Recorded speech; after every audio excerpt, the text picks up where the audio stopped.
나를 감격하게 하는지.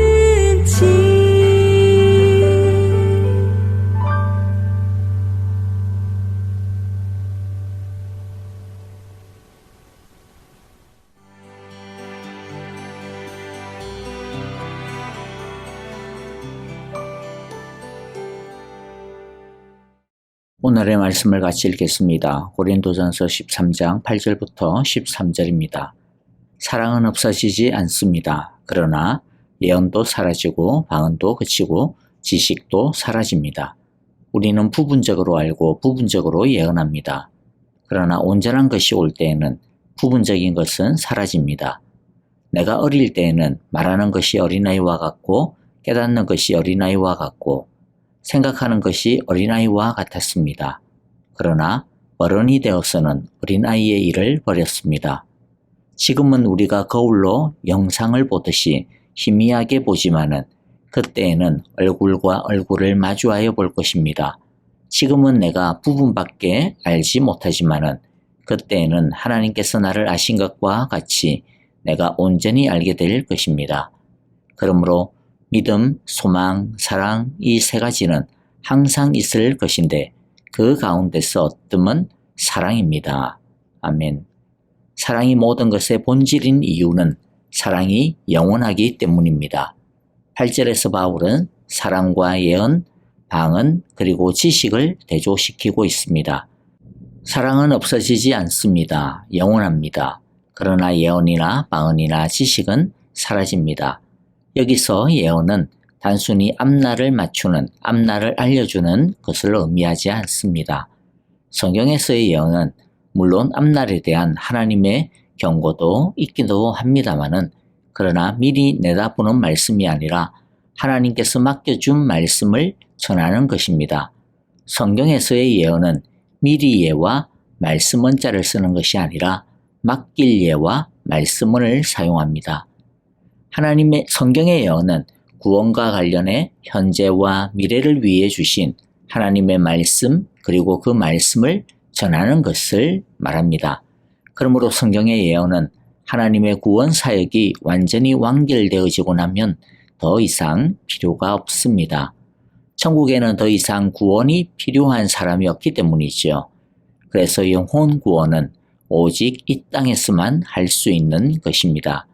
우리 모두 주님의 예언이 더 이상 필요 없는 그날까지 열심으로 영혼 구원하기를 원합니다. 방언도 영원하지 않습니다. 천국에 가면 우리 모두 같은 말을 사용하게 될 것입니다. 천국에서 우리는 하나님과 막힘이 없는 소통을 하게 될 것입니다. 지식도 사라질 것입니다. 백물이 불여일견이라는 말을 다 아시죠? 100번을 들어도 한 번 보는 일만 못하다라는 말입니다. 천국에서 우리는 하나님을 있는 그대로 보게 될 것입니다. 하나님을 직접 보고 듣게 될 것입니다. 그러므로 천국에서는 더 이상 이 땅에서의 지식은 필요가 없는 것이죠. 9절을 보겠는데요. 우리는 부분적으로 알고 부분적으로 예언합니다. 우리가 가지고 있는 것들이 왜 영원하지 못하는 건지에 대한 논쟁을 해주고 있는데요. 이 땅의 것은 아무리 대단한 것이어도 부분적이기 때문입니다. 부분적이라고 하는 것은 불완전하다라는 말입니다. 그런데 온전한 것이 오면 이 불완전하고 부분적인 은사가 더 이상은 필요하지 않게 됩니다. 온전한 것이 올 때란 예수 그리스도의 재림 때를 말합니다. 새 하늘과 새 땅에서는 영원한 것, 즉 사랑만 남습니다. 예수님이 다시 오시는 날 부분적인 은사는 온전한 사랑에 자리를 내어 주어야 합니다. 그러므로 우리는 일시적이고 부분적인 은사를 절대적인 것으로 여겨 뻐기거나 또는 아니면 열등감에 빠져 낙심할 필요가 없습니다. 성도는 사랑만이 영원히 남을 그날을 사모하며 각자에게 주어진 은사를 겸손히 사용하되 항상 사랑으로 행해야 할 것입니다. 바울은 지금과 그때를 대조해 설명을 하고 있는데요. 11절부터 12절인데 예수님이 이 땅에 다시 오시기 전 상황인 지금은 어린아이와 같습니다. 깨닫는 것이 더디고 미성숙하며 자기 중심적입니다. 그러나 예수님이 다시 오시는 그때에는 장성한 사람이 되어 어린아이의 부족함을 벗어버릴 것입니다. 지금은 비록 구리로 만든 거울로 보는 것과 같이 희미하게 보이지만 그때는 얼굴을 대하여 보듯이 선명해질 것입니다. 그때는 하나님께서 나를 아신 것처럼 우리가 온전히 알게 될 것입니다.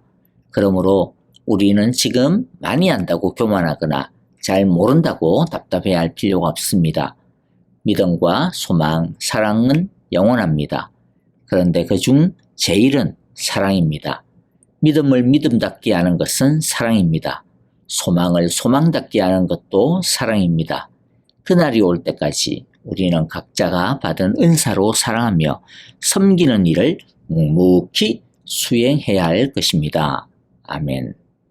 이제 찬양을 드리며 기도하겠습니다. 오늘 먼저 주신 말씀 속에서 각자에게 주시는 하나님의 음성과 뜻을 따라 기도합시다. 교회와 목장 식구들을 생각하시면서 기도해 주시기를 바라는데요. 고 박윤경 전도사님의 장례를 위하여서 기도해 주시고요. 유가족을 위하여서도 기도해 주시기를 바랍니다. 그리고 계속하여 아프신 성도님들을 위해 기도 부탁을 드립니다.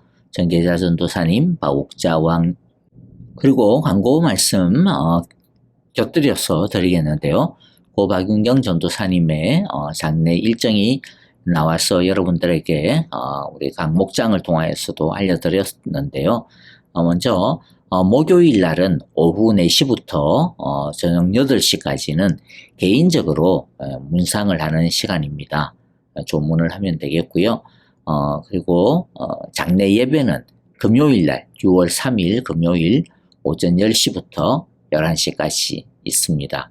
여러분들 기억해 주시고 시간 되시는 대로 함께 동참해 주시면 좋겠습니다. 계속하여 아프신 분들을 위하여 기도합니다.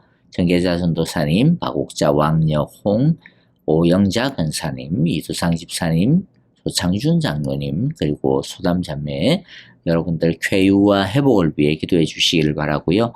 양로원에 계시고 또 연로하신 우리 어르신들을 위하여서 여러분들 평안함과 또 하나님의 따스한 위로가 넘치게 하소서, 건강케 하소서라고 기도해 주시기를 바랍니다.